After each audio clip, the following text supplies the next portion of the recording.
10 years after an extraterrestrial invasion that left creatures on the American-Mexican border, the infected zone, a region of the Middle East, is now overtaken by the monsters. The US has dispatched its troops to battle these creatures, but the bombing's indiscriminate nature has destroyed thousands of local houses and encouraged more rebels to oppose the American forces. As a sharpshooter, Sergeant Frauder is now doing a mission inside the contaminated area. He keeps a close eye on 3 Arab males from a high roof while firing his gun at his target. Frauder hesitates as the man approaches a Muslim woman with a kid, but he immediately gets his bearings and shoots the man dead. He then makes a hasty exit, attempting to avoid detection by making his way through the crowded market to his car. He observes the situation of the area, where explosions and monster bodies have become a regular feature of the landscape, as he drives out of the city to return to the USA base. Before being transported back to the Middle East, a group of friends are enjoying time with their loved ones in Detroit. When orphan Michael goes to pick up Frankie, who is the closest thing to a brother he has, he discovers him occupied with his girlfriend. Following that, they all travel to the hospital to see Sean's wife deliver a baby together with Inkalar.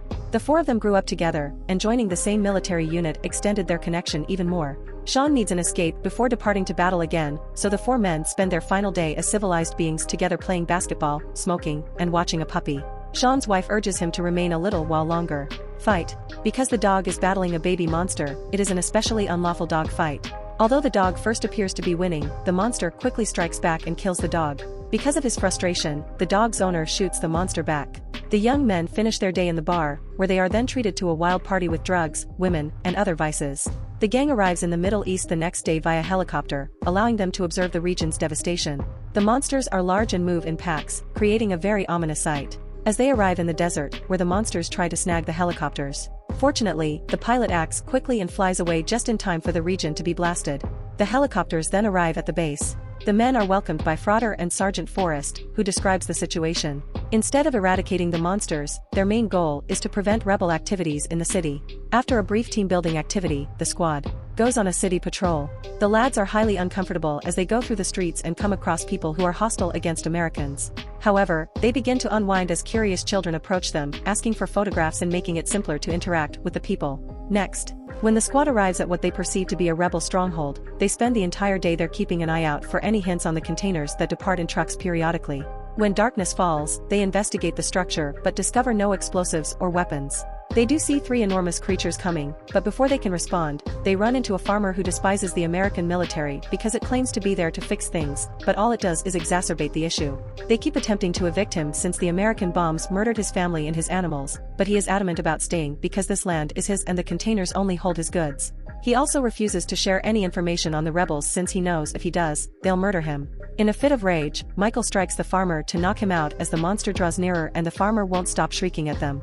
One of the monsters eventually makes it to the farm, at which point the squad starts the fire and repeatedly shoots him with shotguns until he is killed. Then the planes bomb the other 2 to finish them up. Frauder screams at the squad as they arrive back to camp for failing to spot a bystander in time to prevent him from getting in the path. They were fortunate that he was merely a farmer rather than a bomber. The team will kill the entire squad if they aren't attentive enough. Frauder and Forrest talk about the good old days after the lads have gone to sleep, claiming they were nothing like the pathetic modern generation. Forrest comments that Frauder has been here too long and needs to visit his family since he is in such a foul mood and keeps drinking. Frauder is motivated by this to contact his wife and urge her to put their kid on the phone since hearing her is all that keeps him going. The crew receives a new assignment after 12 weeks of patrols. The group must cautiously go through a dangerous area filled of mines and insurgents to rescue a colleague team that has become caught in the desert-infected zone and lost all connection. They snap a group photo before they depart as a record in case some people don't return.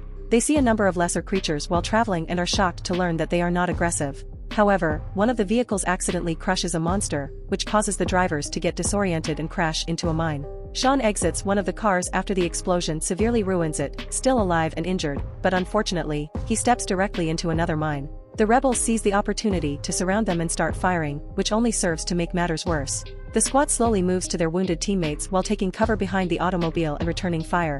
While the others take Sean's body over to inspect his wounds to find out he's lost his legs, Frauder goes inside the car and is horrified to discover Forrest already dead.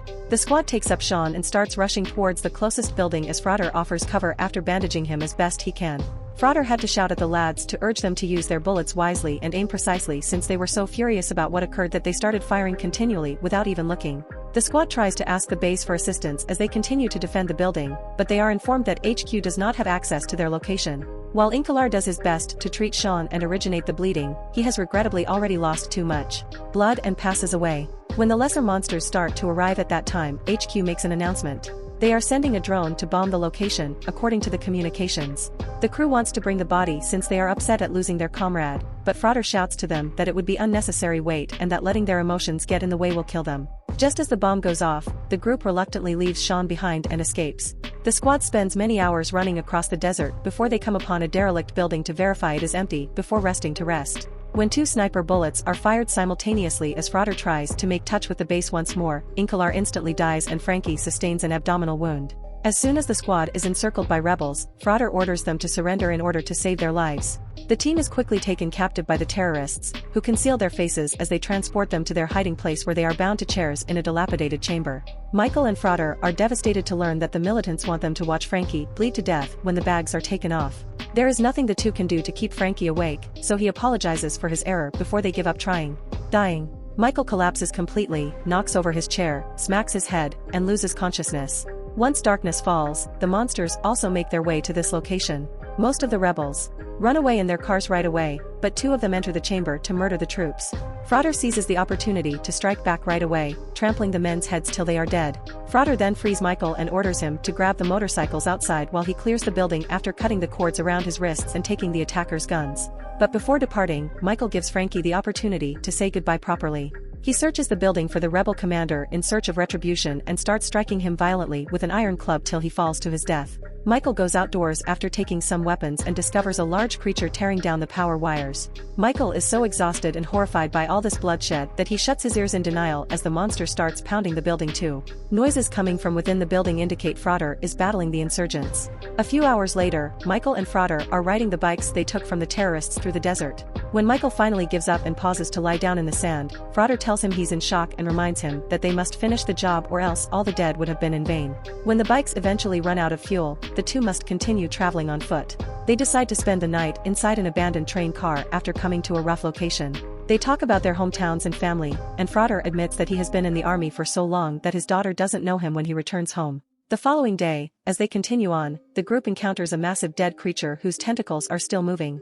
The two are horrified to see a number of dead children inside a school bus that was also damaged by the explosion that killed the monster next to it. Michael notices that one of the children is still alive and grabs them while Frauder searches for water or food. Him out in an effort to support him. Frauder explains that the child is suffering and won't make it through the journey, so he attempts to offer him a gentle death by covering his mouth and nose. Michael is moved by the child who clings to his hand to order Frauder to stop. A group of natives rides up on horses at that same time. Frauder pulls his gun out right away, but Michael gives the child to a woman and gives up.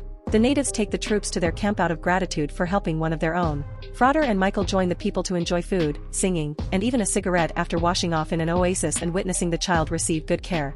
Monsters can be seen moving in the distance, but no one disturbs them. Michael decides to pursue the lady after seeing her leave camp at night with a number of lamps.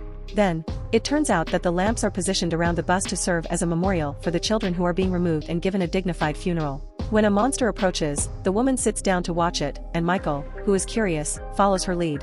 Michael is surprised by the outcome. The monster is there to mourn for his deceased brother by scattering luminescent spores across the ground, which results in lovely beams of light brightening the area. Michael eventually dozes off next to the woman on the ground, and the next morning they leave silently.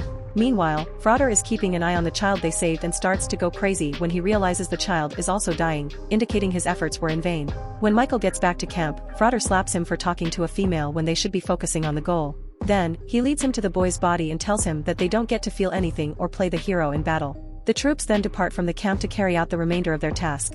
On their way out, they come across a youngster holding a can, which when he opens it, reveals a small creature. Since the monster is still a baby, Michael uses the container to release it and lets it bury itself in the sand. A town has been blasted when the two finally arrive at the site of their assignment a few hours later. The streets are deserted when they arrive, but as Michael turns around and goes behind a building, he discovers a group of children playing with guns. The youngsters take Frauder to a facility where they discover that the team they were supposed to help has already perished. Frauder demands to know where they got those weapons from. Frauder ultimately snaps when he realizes he lost his men for nothing and starts threatening the townspeople while demanding to know who murdered the soldiers. He is speaking irrationally and isn't concerned that the children are watching or that these people are civilians. Michael is compelled to aim his gun at his senior officer after shooting a guy because Frauder won't stop becoming upset. He muses. Michael is left with no choice but to fire as the man turns back to the onlookers and asks why he's even here. Frater is unable to handle the gravity of the tragedy and collapses to his knees while grasping his head. Then he decides to go outside as the bullet wound slowly bleeds out. This way he can die while watching a group of monsters in the distance struggling against the incoming bombs. One of the choppers rescues Michael, but he can only scream at the result of this mission.